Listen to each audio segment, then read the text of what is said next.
Bueno, buenas tardes de nuevo. Empezamos un nuevo curso. El año pasado concluimos con una conferencia de Paco Piniella y bueno, pues este nuevo curso iniciamos con una conferencia de José Manuel Rodríguez Gutiérrez.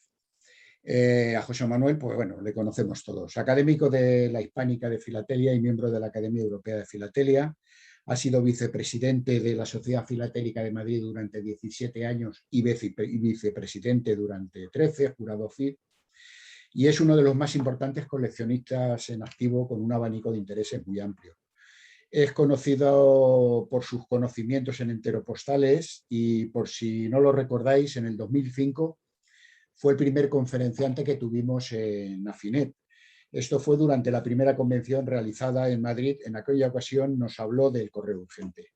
Asimismo, de él partió la génesis de del más importante proyecto que Afinet ha realizado, que ha sido poner en las manos de la comunidad coleccionista la obra más importante para los estudiosos de historia postal, que son los anales del correo, de los cuales puso a nuestra disposición los 6 tomos fotocopiados que poseía y que posteriormente, que en un trabajo ingente de muchos miembros de nuestra sociedad, todo ello coordinado por Manuel Hoyos, está a disposición de todos, libre y gratuito, en nuestra página web, la de Afinet, no la del Ágora. Y para terminar, agradecerle la disposición que en todo momento a darnos esta charla y las facilidades que nos ha dado. Muchas gracias, José Manuel, y cuando quieras. Habilita tu sonido. Sí, ahora le doy a compartir pantalla, ¿no? Sí.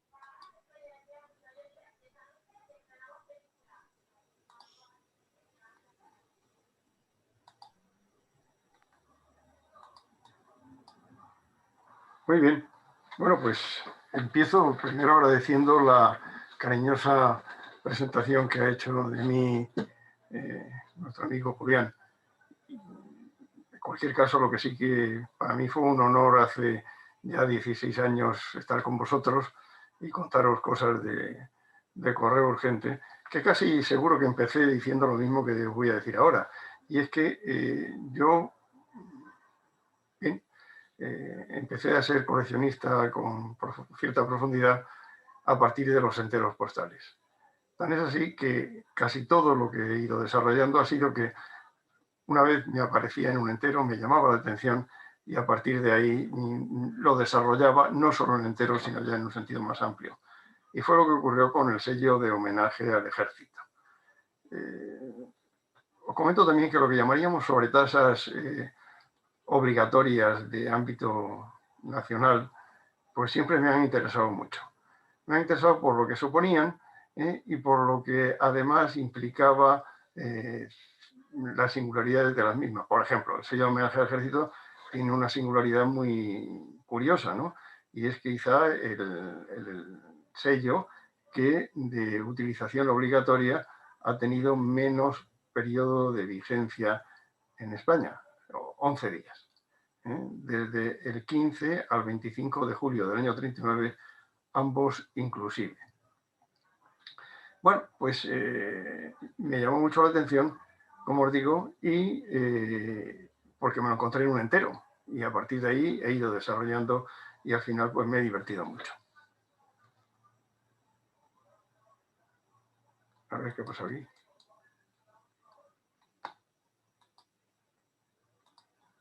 No sé qué pasa.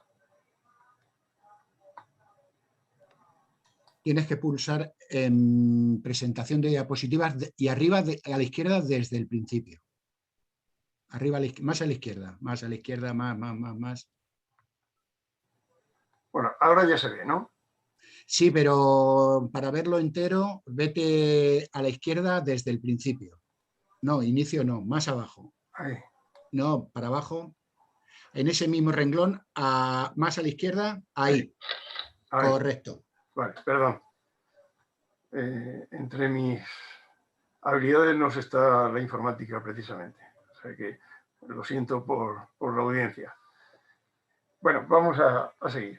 Entonces, lo primero que pasa, llama la atención, bueno, os comento como introito que la mayoría de lo que os voy a contar está ya publicado en Academus en un artículo que escribí sobre este mismo tema hace varios años. Lo primero que me llamó la atención es una cosa que me imagino que le ha pasado a mucha gente, ¿no? Y es que asociaba esto del homenaje al ejército como algo, bueno, que al final de una guerra civil el ejército tenía un protagonismo importante y había que manifestar pues un cierto homenaje. Bueno, pues no fue ese el motivo. El motivo de hacer esto fue sencillamente el coger y ayudar, no sé qué es lo que pasa aquí, que ¿os sale un fondo negro aquí también a vosotros?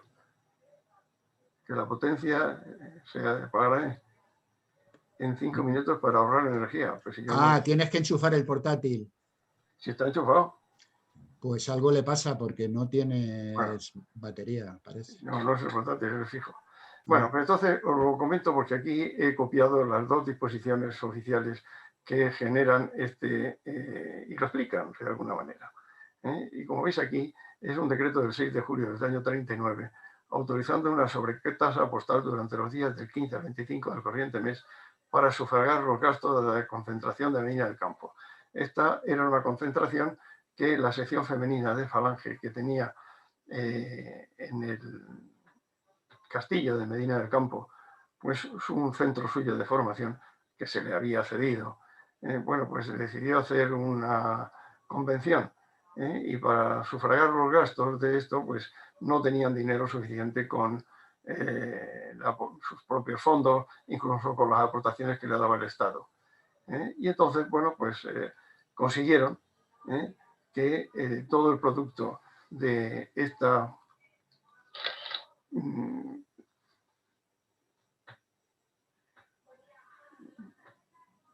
sobretasa postal que se crea sirviese para sufragar o ayudar a sufragar los gastos de esto. Bien que es cierto que se previó que si al final sobrara dinero para, aparte de sufragar los gastos de esta concentración, el resto pues pasaría a ser del Estado. La verdad es que no sé cómo quedaron las cuentas, pero me imagino que no revertió el Estado ni un céntimo.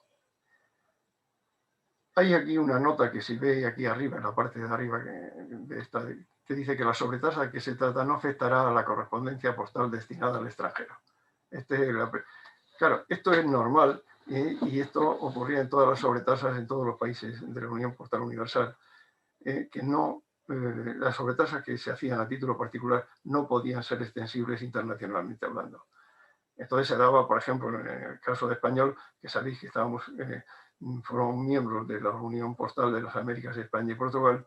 Bueno, pues salía más barato mandar una carta a Nueva York, una carta ordinaria, que mandarla de Madrid a Medina del Campo, por ejemplo. ¿Por qué? Porque de Madrid a Medina del Campo tendría que llevar este sello y, sin embargo, de Madrid a Nueva York no tendría que llevarlo. Bien.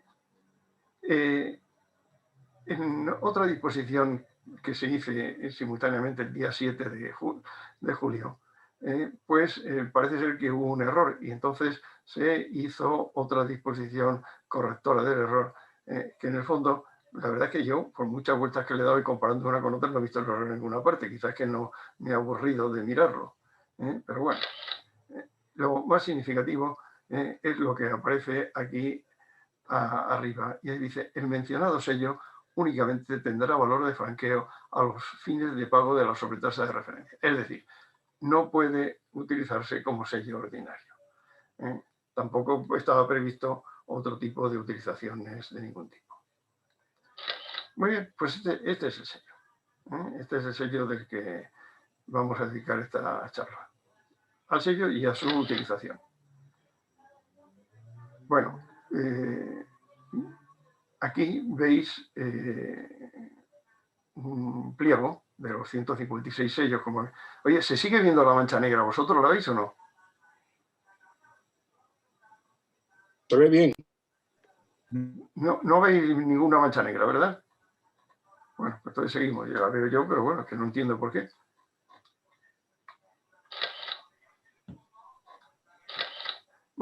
Este es un pliego de 156 sellos, como veis, de la plancha número 2. Bueno, esta curiosamente es un pliego que corresponde a la piedra 2 y está sin dentar. Este es posiblemente el único pliego que se conoce entero sin dentar.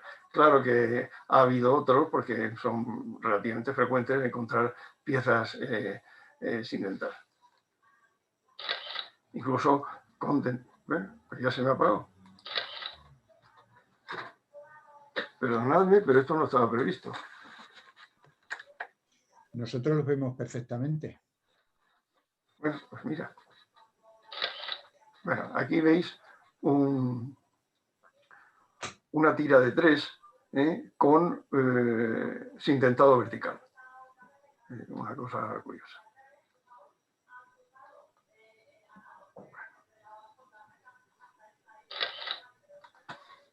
Os presento aquí el estudio que hizo la Sociedad Filatélica de Valenciana, prácticamente coetáneo con este sello, y que básicamente lo hicieron entre Guillermo Peiró Madroñal y Álvaro Martínez Espina. La verdad es que, claro, era entonces cuando estaba el sello en la mano, pero esta gente, pues, con un concepto realmente clásico del tema, pues pasó de estudiar, como se estudiaba entonces, y sigue estudiando, las composiciones de plancha, pues hacer una especie de descomposición de la plancha.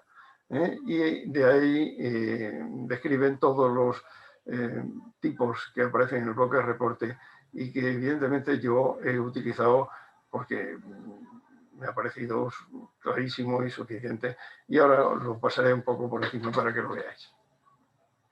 De todas maneras, os lo recomiendo a todo el que quiera estudiar o coleccionar este sello, merece la pena. Está muy bien escrito y es muy didáctico y muy completo. Fijaros que hay una cosa, este sello se diseñó en litografía.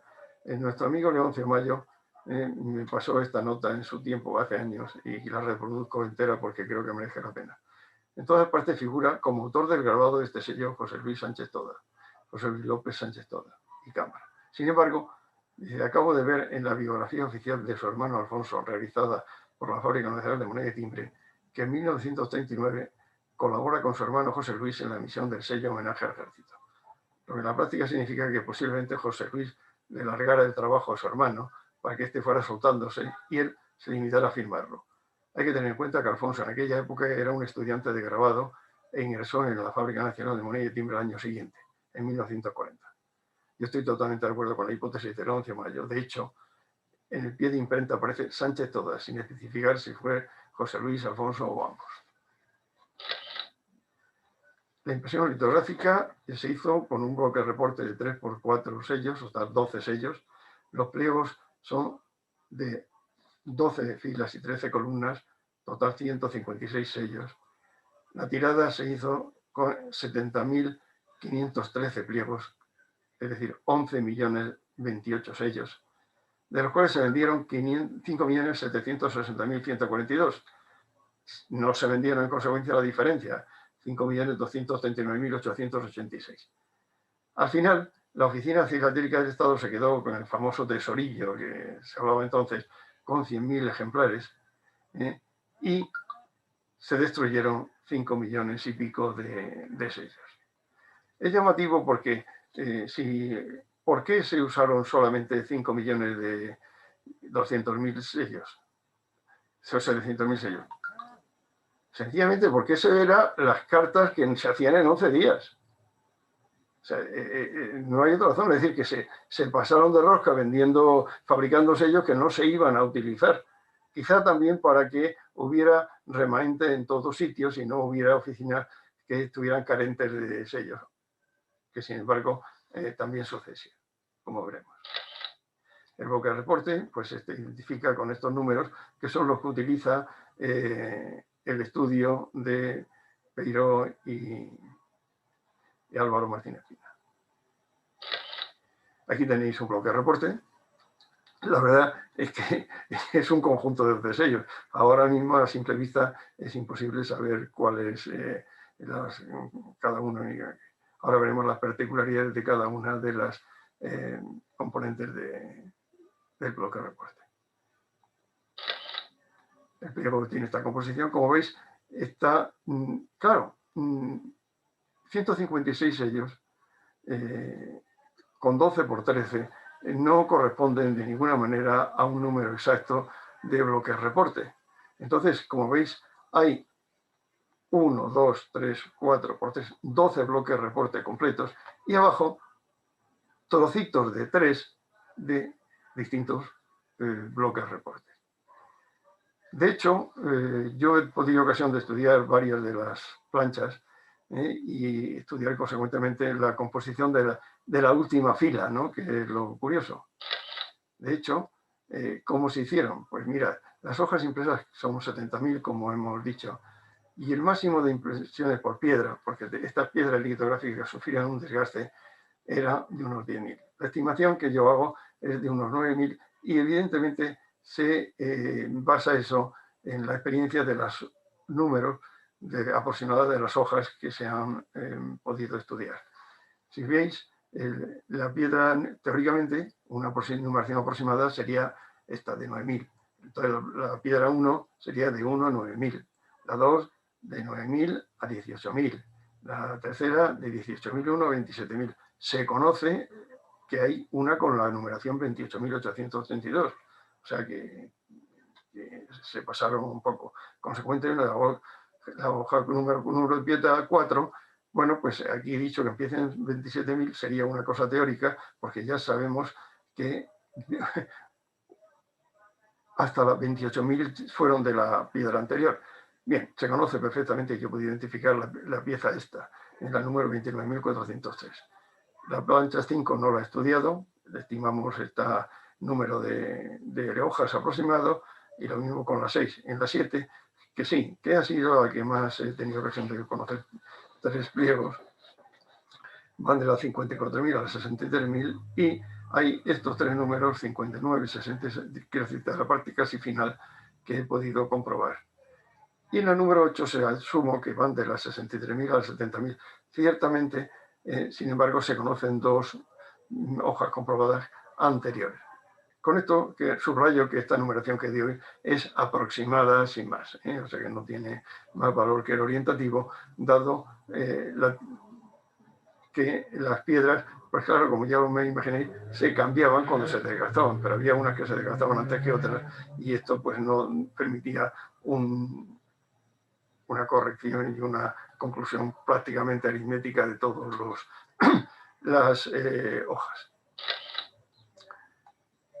La piedra número 3, estudiada esta con los números que digo aquí, la comparación de la última fila, fijaros que es 1, 2, 3, es decir, la primera fila del bloque de reporte, 10, 11, 12, la última fila del bloque de reporte es la segunda que aparece a continuación, 4, 5 y 6, es decir, la segunda fila es la que aparece aquí en la tercera lugar de composición, y el cuarto trocito de 3 lo componen los sellos de tipo 7, 8 y 9. Quiere decirse que, bien, esto es lo que singulariza esta piedra.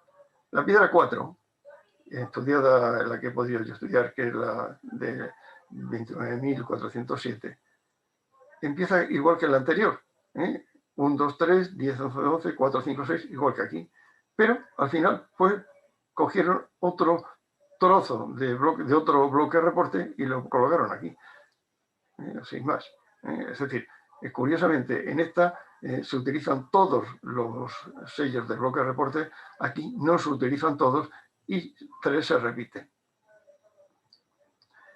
En la piedra número 7, pues también aquí sí que se tienen todos se utiliza un solo bloque de reporte, pero como cosa curiosa, pues no en orden que aparecería más lógico, sino, bueno, 4, 5, 6, 7, 8, 9 y luego 1, 2 y 3 y 10, 11 y 12.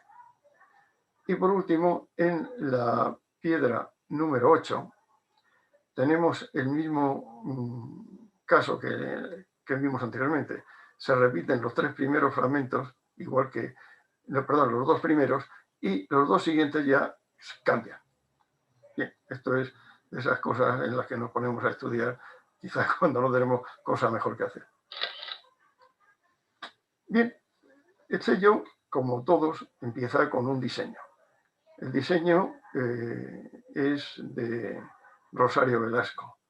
Yo he tenido la fortuna de poder hacer con los dibujos originales y es muy singular porque, claro, esta mujer, como luego comentaré, fue una pintora afamada en su época. De hecho, tiene obra en el Museo Reina Sofía y yo pues tengo 2 dibujitos de ella, sin más.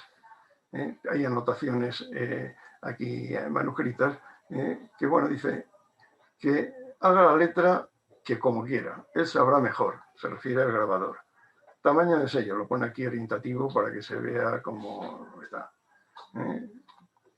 Es un esquema. Luego hace uno ya con cierto sombreado, que también he tenido la fortuna de tener, y que aquí pone aprobado, y significa que la letra se haga en negro. Estos son dibujos originales de Rosario Velasco. Bien, esta es la prueba de estado que se tiene.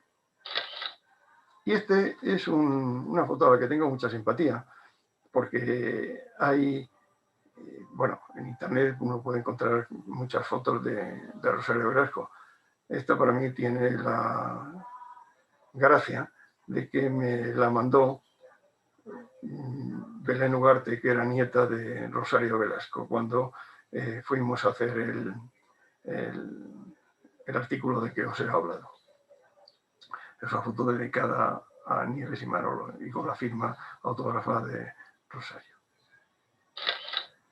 Bueno, y voy a contar algunas cosas de Rosario porque merecen la pena. O sea, esta mujer nació en Madrid, murió en Barcelona, vivió una vida larga, 87 años. Perdón, aquí estamos, creo que es 61, no 91. Es una pintura que conoció el éxito en vida. Y fue una mujer que militó en movimientos vanguardistas. Era hija de un oficial de caballería, de una vasca, descendiente de carlistas, que era, en total tuvo 14 hermanos, una cosa muy llamativa, y era muy religiosa. También es de destacar que desde su fundación se manifestó seguidora de Falange y de José Antonio. Se ufanaba de haber sido la autora de la última fotografía que se realiza en vida al fundador de Falange. Y tiene una situación muy dramática que vivió.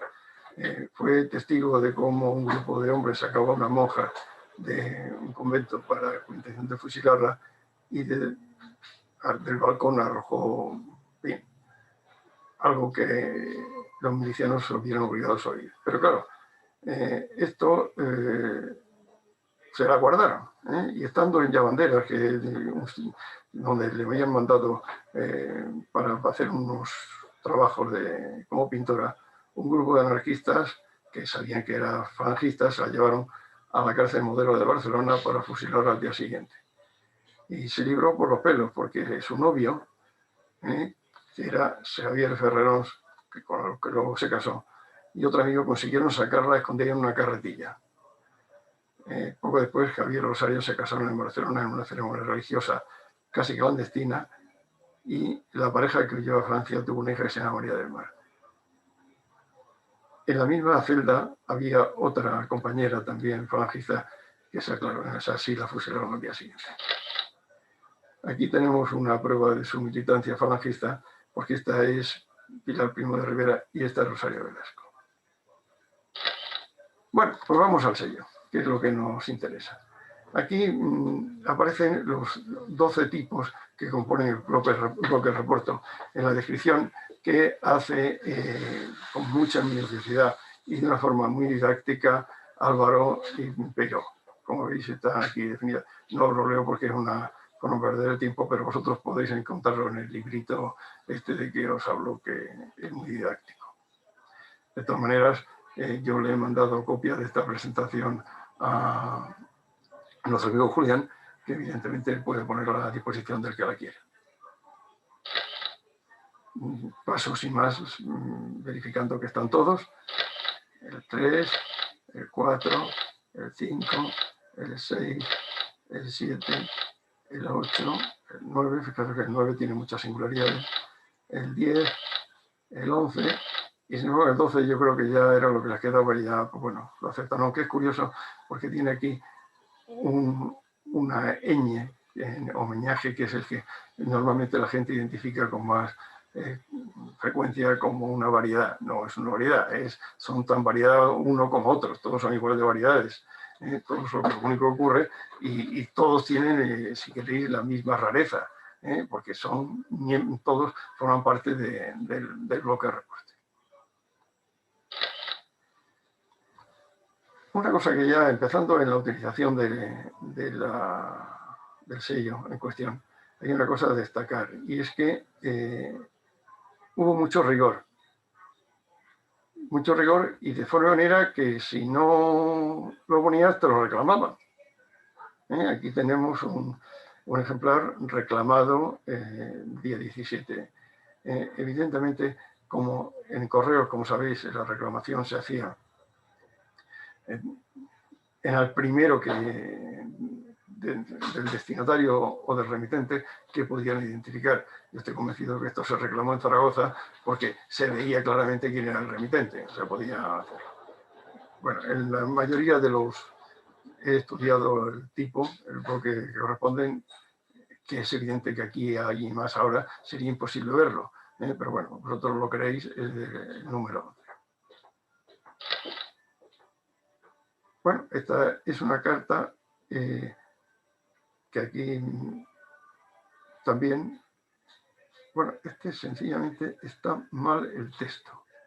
Esta no es una carta ordinaria de figuras de Zaragoza a Barcelona. No, es una carta que va de Sevilla a Madrid por avión, y que, como veis, tiene la tasa 40 céntimos, sobre el corte aéreo 50 y el sello de homenaje 10 céntimos. Perdóname este fallo, pero he tenido muchas complicaciones y he acabado la presentación hoy a las 7 de la tarde. Bien, este sí está bien. Esta va también de Barcelona a Segovia. Como veis, la tasa son 40 céntimos, el derecho sobre el porte aéreo 50, el obligatorio de Ayuntamiento de Barcelona de 5 céntimos y el sello de homenaje que corresponde al tipo 9.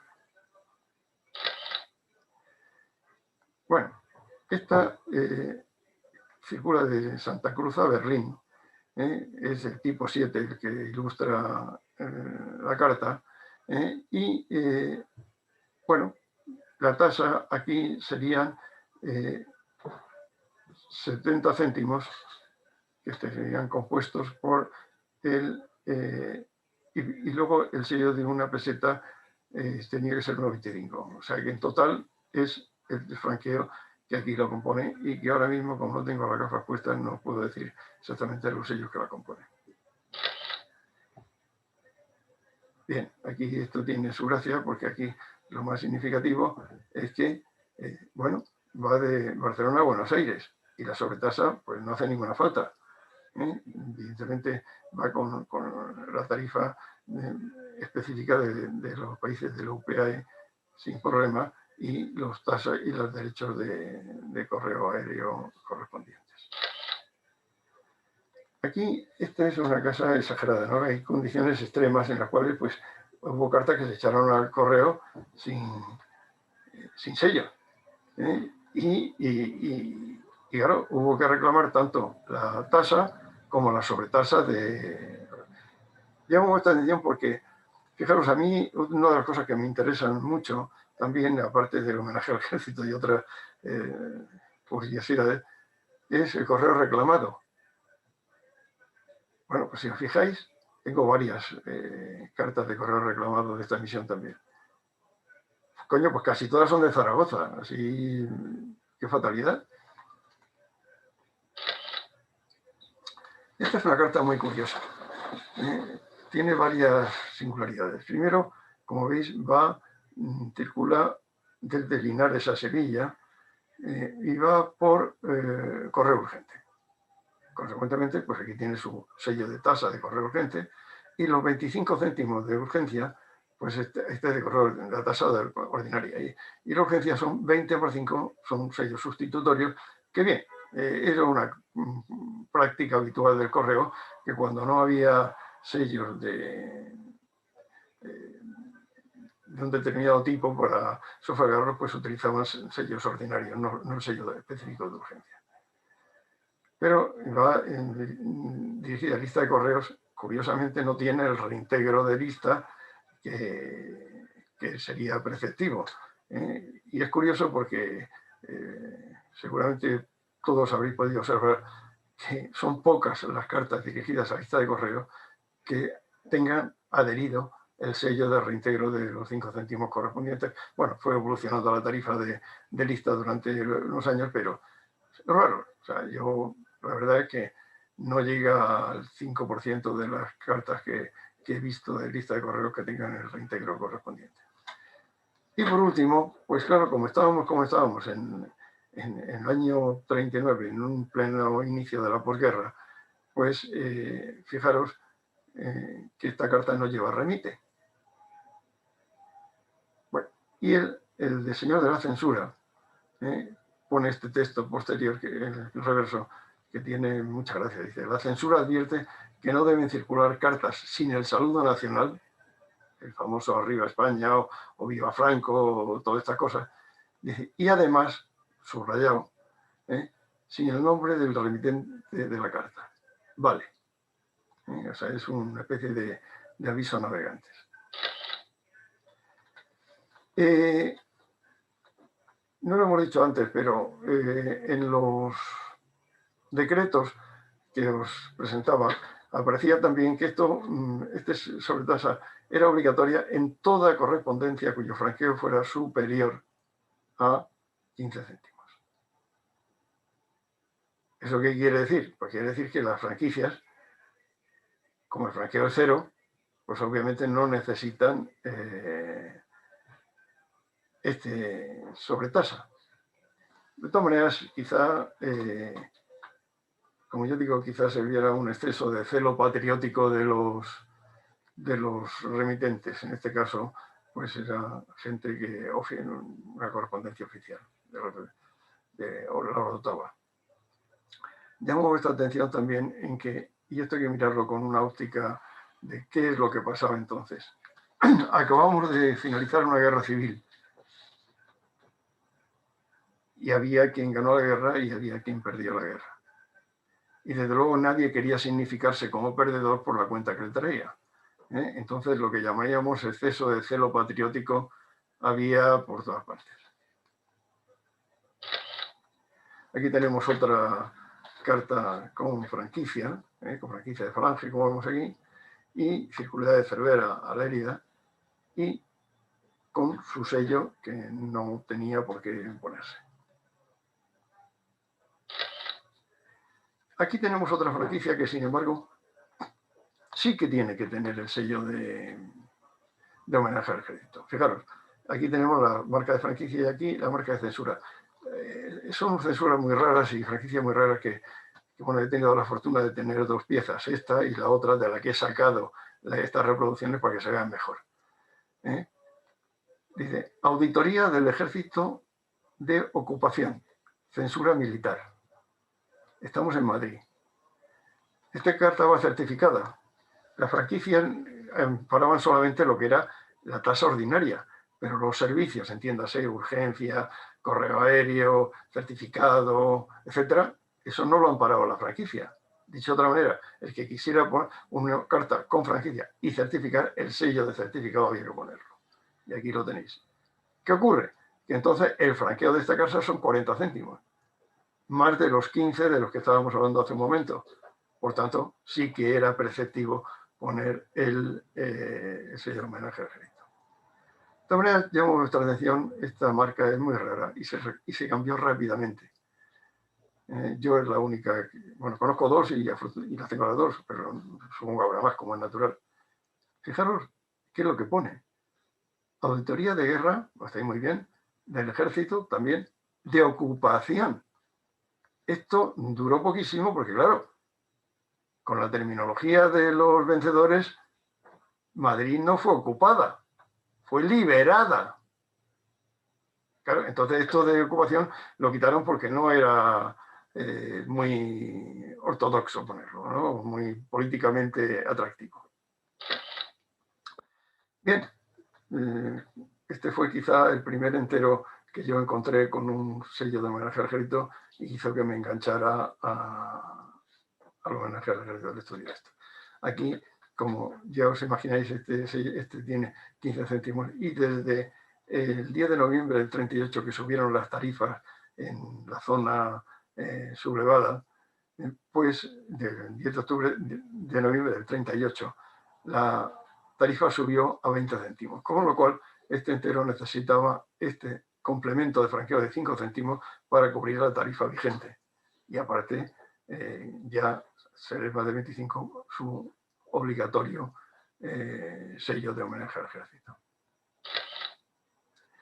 Bueno, otro entero, es inevitable. Perdonadme, pero no puedo negar mis orígenes.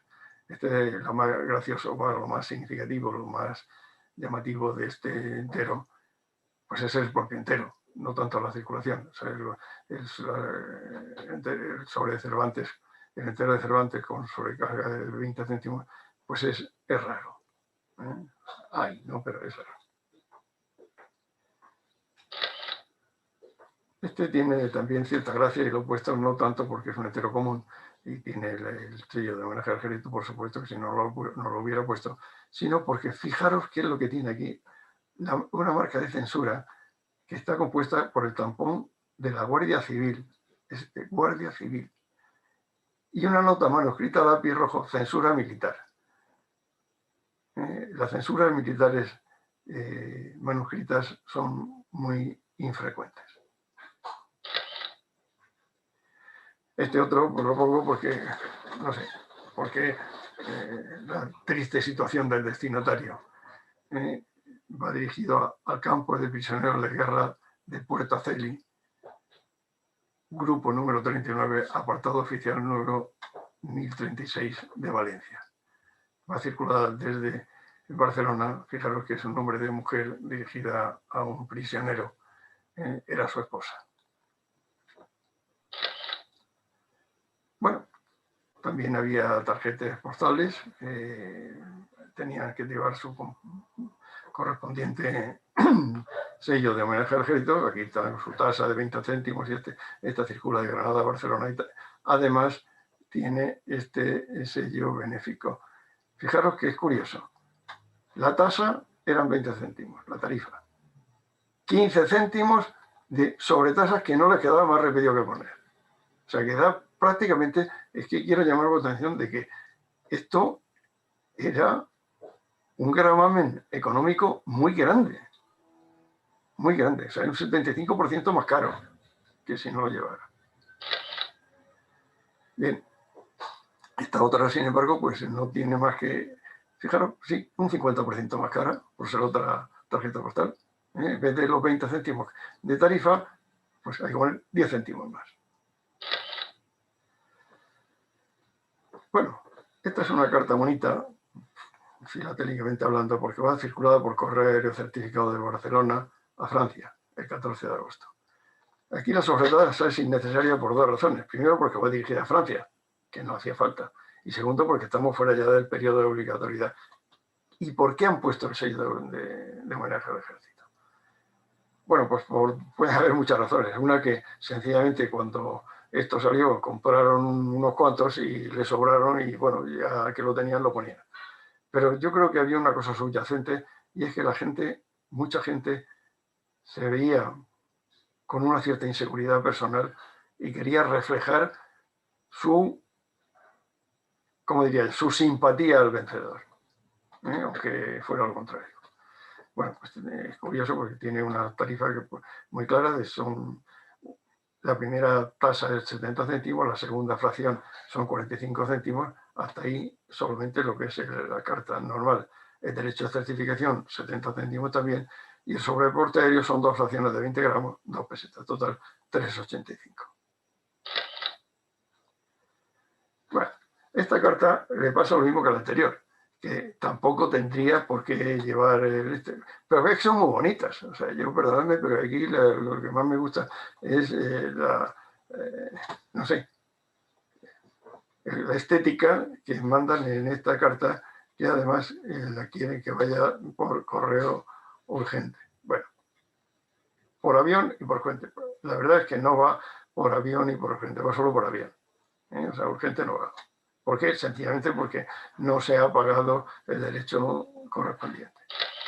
Esta es exactamente igual que la anterior, y con un franqueo idéntico, o sea, 70 céntimos la tasa, una peseta el sobreporte aéreo total, una 70 más el dichoso sello de homenaje al ejército. Claro, como hemos dicho, la tasa sobre tasa era un sello de 10 céntimos de homenaje al ejército. Encontrarse más de un sello de homenaje al ejército en una carta es muy raro. Y en bloque de 4 más raro todavía. Se conocen muy poquitas. Y esta va por carece de urgencia. Esto está bien. La tasa, 40 céntimos. El derecho de urgencia, 25. Hasta ahí muy bien.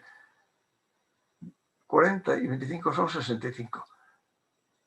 Bueno, pues aquí se han gastado otros 40 céntimos que evidentemente con 10 le habría sido suficiente.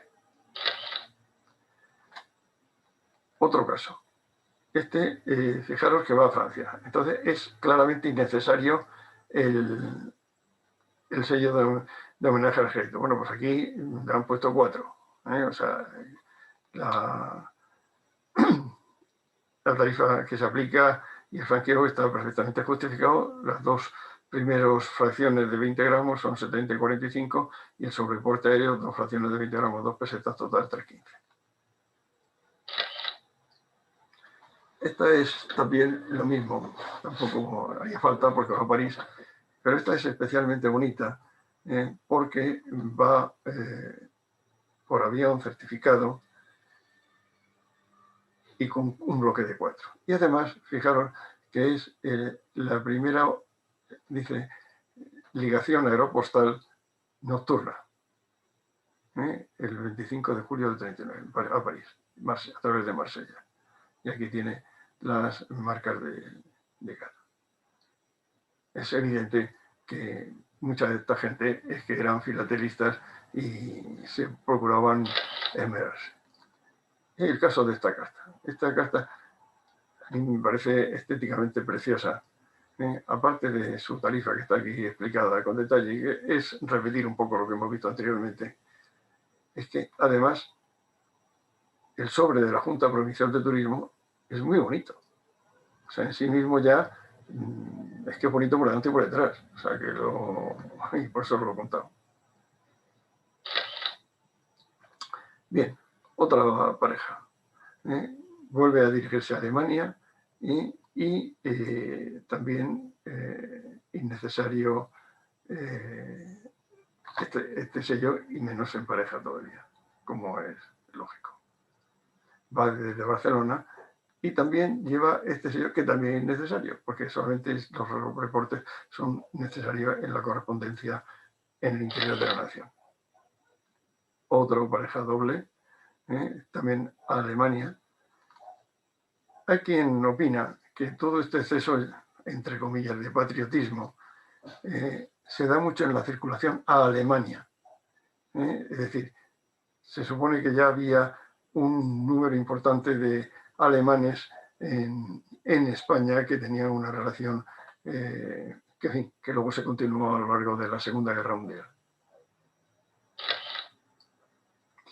¿Veis? Otra certificada también Alemania, con, aparte de los sellos correspondientes que se necesitan, 70 céntimos de la primera fracción de peso de 20 gramos, más el derecho de certificación, otros 70, total 1,40.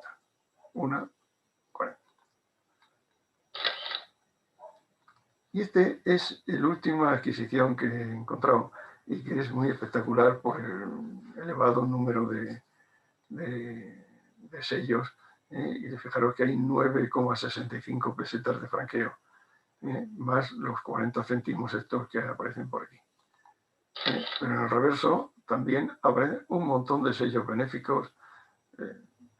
Al final va con 20 céntimos de exceso de franqueo, pero ¿cuántos lleva de exceso benéfico? Pues mira, 40, 50, 55, 95 céntimos de aportación voluntaria, de regalo. La verdad que la carta es muy bonita. Y ahora os voy a contar una de las cosas más curiosas que me he encontrado con el homenaje al ejército. Este es un sobre entero postal republicano, como veis. Entonces desmonetizado en consecuencia desde el 1 de agosto del 37. No podía circular como tal. Pero claro, estábamos en el año 39 en plena posguerra y no se estaba para desperdiciar nada. Y entonces fue utilizado ocultando este sello. Y además, porque sería peligroso que se viera el sello. Y luego también pues se le puso la marca esta que antes el censor echaba de menos. Saludo a Franco, arriba España. O sea, esto era casi otra obligación. Perdón. Pues ya está. Muchas gracias. He acabado. Bueno, José Manuel, muchísimas gracias por la interesante charla y yo quería pues romper un poco el hielo y entrar un poco en debate. Me gustaría, si sabes, hasta en qué fecha se usó el sello, ya por supuesto sin valor de tasa, pero ¿se siguieron usando a partir del año 40 o una vez que se acabaron las existencias o cómo fue eso? Pues mira, eso evidentemente cuando se acabó la existencia en manos de particulares. Lo que pasa es que fue un sello que, claro, a partir del 25 de julio del año 39 ya no era un sello, era una viñeta. Y esa viñeta era una viñeta que caía muy simpática al régimen político que había entonces. Por tanto, quiero decir que no debió de haber ninguna limitación para su uso. Yo, la verdad es que solamente las he conocido del año 40, como veis por aquí. Y otra cosa, he visto una carta que iba dirigida a Francia y iba a Sete Heral. Sí. Puede ser seguramente a lo mejor algún refugiado del campo de Heral o algún, no sé si... Puede ser posible. Es pero posible, no lo he identificado. Y como curiosidad, aquí en Albacete se censuraba en Jorquera con el gomígrafo que ponía Guardia Civil puesto de Jorquera. Ajá. Y encima escrito censura militar. Entonces tengo dos cartas, cada una con su letra. Es decir, fíjate, o sea, que es lo mismo que... Es lo mismo y cada una de las dos cartas pues se conoce que era un guardia civil distinto, un jefe de puesto distinto y cada uno censuró. Lo que yo no recuerdo ahora mismo es cuál era el origen de la carta. No, este es censurado en origen y es desde el puesto de Jorquera. Pero digo, las que yo te he mostrado son como tú dices, del mismo sitio. No son de Jorquera, no es de Jorquera. No, pues quiero decirte, bueno, la verdad es que con esto de las censuras hubo mucho, porque hubo muchas cosas curiosas. Primero porque unas se censuraron en origen, otras se censuraron en tránsito, otras se censuraron en destino, sorprendentemente, cuando ya habían circulado. Muchas sencillamente tenían la marca de censura, pero no se llegaron a abrir, no se llegaron a mirar el censor, nada. Y luego que había muchas instituciones no digo con el derecho de censurar, sino que las habían metido en el lío de censurar y una de ellas era la Guardia Civil. Y bueno, tenemos aquí presente a Alejo, le invito a que nos dé una charla sobre censuras. Hombre, por supuesto. Pues le pillo a traición. Esa sí que será interesante. Bueno, ¿y alguien tiene alguna pregunta para José Manuel?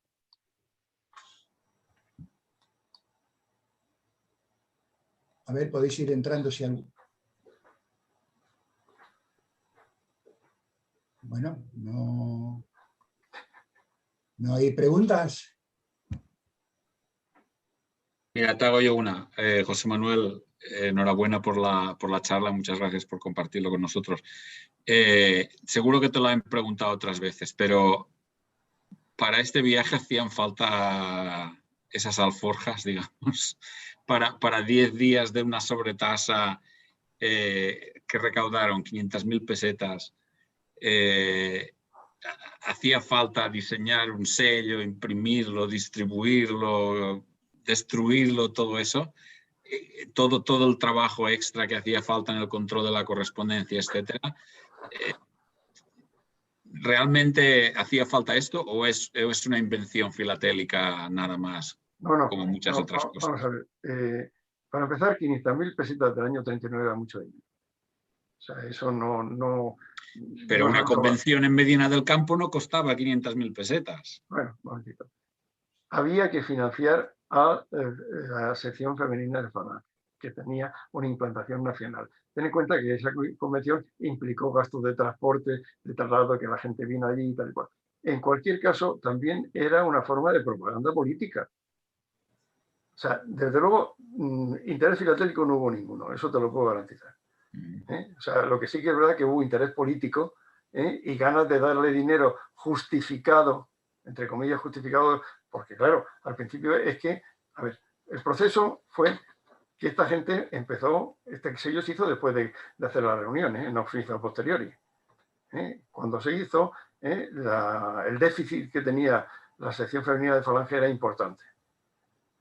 El Estado intentó sufragar ese déficit, pero debía de ser, a los efectos del entorno, pues no bien visto. Y entonces decidió poner esta sobrecarga, y de esas 500.000 pesetas, si al final se gastaron 300.000 pesetas en la propia convención del Falange, sección femenina de Falange, las 200.000 restantes serían para el Estado. Pero insisto, lo dudo. Lo dudo. Bueno, eso tiene más sentido. No es una convención, sino es financiar, digamos, una sección. Es político. Sí. Es puro política. Ten en cuenta que, bueno, ¿cómo decirte? El amigo Goebbels, que era el ministro de Publicidad y Propaganda de Hitler, pues era muy amigo de Serrano Suñer, que entonces era el ministro del Interior. O sea, que es que había muchas, ¿cómo diría yo?, pedagogías cruzadas. Sí, tiene más sentido. ¿Alguien más quiere intervenir? ¿Puedo hacer una pregunta? Sí, claro, adelante. Bueno, primero que nada, ¿no? Felicitaciones, ¿no? por la linda, interesante charla, ¿no? Muy buena. Y no, mi pregunta es si la obligatoriedad, ¿no?, de esta sobretasa se aplicaba solo a cartas y tarjetas o también a otros envíos, no sé, como papeles de negocios, muestras o cualquier otro tipo de envío. Pues mira, depende, y te voy a explicar. Teóricamente a todo, siempre y cuando el franqueo que necesitara fuera superior a 15 céntimos. Por ejemplo, los papeles de negocios entonces, la primera fracción eran 10 céntimos. Entonces solamente tendría que seguir cuando los papeles de negocios tuvieran un volumen significativo. O sea, este sería un poco la razón. Las muestras, pues pasa lo mismo. Cuando pasaban de un... por ejemplo, imagínate, un papel de negocio que fuera certificado o urgente, ya sí que tenía que pagar. Claro. Porque ya la suma de la tasa normal más los derechos adicionales superaban el mínimo que decía la normativa. Preguntaba porque he visto en otros países que a veces había sobretasas similares o bueno, o con otros fines, pero a veces aplicaban solo a cartas, tarjetas de impresos y no otros envíos. Pero vi que eso a veces varía, por eso consultaba. Gracias. Yo quería hacer una pregunta. Es difícil, después de la exposición que ha hecho José Manuel, es difícil hincar el diente porque prácticamente no ha dejado ningún aspecto en el que poder ahondar. Pero sí me gustaría preguntar si tiene datos sobre si la destrucción de los sellos fue efectiva o por el contrario alguien conservó parte del stock? La información que tengo es no solo de esta emisión, sino de cualquier tipo de destrucción de sello, fue real y ante notario, o sea, se hacía con mucho rigor. Se hacía con mucho rigor y luego al final se reservaban 100.000 sellos de lo que para, no sé, porque entonces sí que se pensaba que la filatelia podía ser un negocio para el Estado, pero se quería reservarse al Estado. Entonces lo guardaban porque en ese momento, claro, un filatelista ya lo había comprado. Si lo quería comprar. Si se guardaba era para que futuros filatelistas pudiera haber demanda del sello y entonces el Estado pondría en manos del comercio filatélico estos sellos y volvería a ganar dinero. Porque fijaros que es que la filatelia es quizá uno de los mejores negocios que puede tener un Estado. ¿Por qué? Porque si tú compras sellos para tu colección, realmente lo que estás haciendo es pagar por un servicio que nunca vas a utilizar. Claro, es un negocio redondo. O sea, ¿qué le cuesta al Estado hacer un sello? Pues poquísimo. Pero a cambio tiene que dar un servicio postal. Si ese servicio postal no lo da, pues no tiene el gasto correspondiente al servicio. Es decir, un negocio redondo. Y por eso esto se llama el tesorillo filatélico, tesorillo del Estado. Tesorillo que al final se estropeó porque se almacenó de mala manera, las humedades y se estropearon muchísimo y al final se destruyó el propio tesorillo filatélico. Bueno, a mí lo que me parece que resulta curioso es con el poco tiempo, como comentaba antes, de 11 días de uso, ¿cómo es que se venden 5 millones y pico de sellos? En una época de posguerra con tantas penurias y demás, ¿tanta necesidad había de mandar una carta y no esperar 10 días? Pues mira, ¿sabes qué pasa? Que entonces, primero había dos tipos de correspondencia. La correspondencia, digamos, llamémosla empresarial o comercial o lo que sea, y la correspondencia particular. Entonces lo que había era una enorme angustia por conocer el paradero de la familia.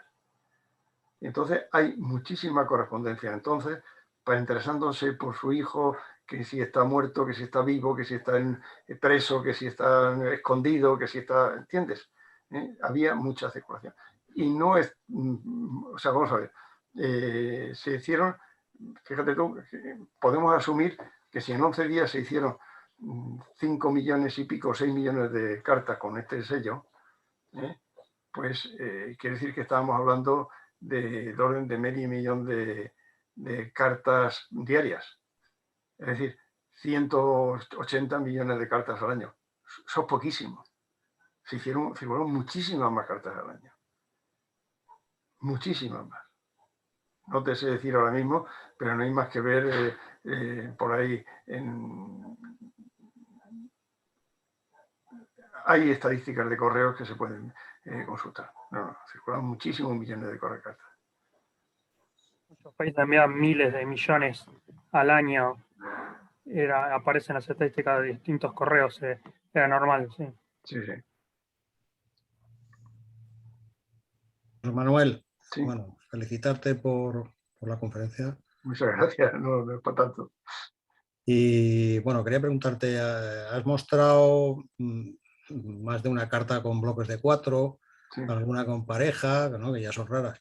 ¿Conoces circuladas con alguna variedad más, de dentado, o sin dentado, o dentado parcial? No. No. Como ya te imaginas, pues cualquier cosa que durante muchos años, por este sello lo llevo coleccionando pues no menor de 20 años, ¿no? Y los bloques de 4, pues todos los que he visto me los he comprado. O sea que no es... y de todas maneras hay colecciones muy buenas de estas, que yo destacaría. La de Enrique Viruega es muy buena, pero y aparte la colección de Germán Balbis es formidable. Y ahí básicamente lo que han estudiado fundamentalmente no es solamente el uso postal, sino por ejemplo Germán pues tiene algunas pruebas y algunas cosas iniciales también que ya me gustaría a mí tener. O sea, yo lo único que sí que he tenido el privilegio de hacerme con los dibujos originales, que es lo más llamativo, y con, pues, con todos los bloques de 4 que he visto. No conozco ninguno más. Seguro que habrá más, claro.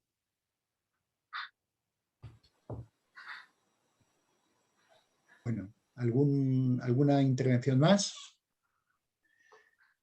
Pues nada, lo vamos a dejar. Únicamente recordaros que en el Ágora de Filatelia había un hilo abierto sobre el sello del homenaje al ejército y bueno, pues sería un buen momento de retomarlo y si alguno puede hacer aportaciones al hilo, pues adelante. En ese sentido, sí que me gustaría, perdona, que te cojo al hilo de lo que acabas de decir, es que yo cuando decidí hacer este estudio, hace ya muchos años, pues colgué en el hilo pues casi todo lo que habéis visto. Y evidentemente muchos compañeros pusieron cosas y tal y cual que evidentemente son de agradecer, ¿no? Pero la verdad es que este sello, como está muy fácil de identificar las variedades que hay porque son las del propio reporte, pues desde el punto de vista del estudio del sello, aparte de los inventados, que eso sí es lo más llamativo, pues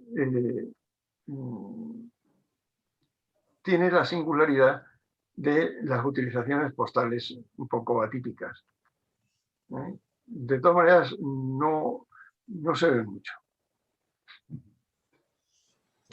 Bueno, pues lo dicho, que muchas gracias, José Manuel. Oye, Ha sido un placer tenerte por aquí. Muchas gracias. Y la semana que viene tendremos a José María Hernández, que nos hablará de Marruecos y hasta el año 21. Bueno, ya anunciaremos a su debido tiempo la conferencia y nada, os esperamos. Muchas gracias a todos por asistir y hasta la próxima. Muchas gracias. Buenas noches. Buenas noches. Buenas noches. Hasta luego. Buenas noches. Venga, adiós.